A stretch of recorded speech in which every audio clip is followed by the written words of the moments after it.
సీట్లు వచ్చినాయి, 151 సీట్లు. అది కూడా 500-1000 ఓట్ల తేడా కాదు, భారీ మెజార్టీలతో వచ్చారు.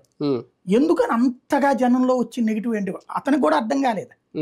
అతను ఎక్స్పెక్ట్ చేశాడు కానీ తన విజయాన్ని, ఇంత భారీ విజయం ఎక్స్పెక్ట్ చేయలే. ఎందుకు అని ఆరా తీస్తే పబ్లిక్ లో వచ్చినటువంటి అసలు ఫీలింగ్ ఏంటంటే, మొత్తం నవరాజధానులు అక్కడే అంటున్నాడు, మళ్ళీ మరొక హైదరాబాద్ అంటున్నాడు, అమరావతి అంతా తన వాళ్లే తీసుకెళ్లి పెట్టుకుంటాడు, ఇక ఒరిగేదేంటి జనానికి అనేటువంటి ఒక నెగిటివ్ ఫీలింగ్ ఉంది అని అతనికి ఫీడ్బ్యాక్ వచ్చింది. అందుకోసమే 3 రాజధానుల తీర్మానం తెచ్చింది అతను.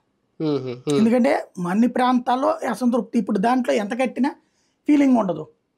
ఇంకోటి అక్కడ నువ్వు కడతావు, ఫర్ ఎగ్జాంపుల్ కేంద్ర సంస్థలు 3-4 రాయలసీమలో వచ్చినాయి, ఏది అనంతపురం, చిత్తూరు, నెల్లూరుతో కూడా వచ్చినాయి కదా, అట్లాగే ఉత్తరాంధ్రలో కూడా వచ్చినాయి 3-4 ఇన్స్టిట్యూట్స్.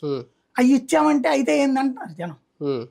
కాబట్టి జనం కోరుకుంటుంది ఏదో బిల్డింగ్ కడితే లేకపోతే ఒక సంస్థ వస్తేను అని జనం ఫీల్ అవ్వట్లా. ప్రభుత్వం నా దగ్గర పాలన ఎందుకు ఉండకూడదు అనేటువంటి ఫీలింగ్ ఆ ప్రాంతాల్లో వస్తుంది అని గ్రహించి, అలాగని పాలన పద్దాగా తీసుకెళ్ళి అక్కడ ఇక్కడ షట్లింగ్ సర్వీస్ చేయలేడు కదా, అందుకోసం కొత్తగా ఆలోచన చేసినటువంటిదే 3 రాజధానులు.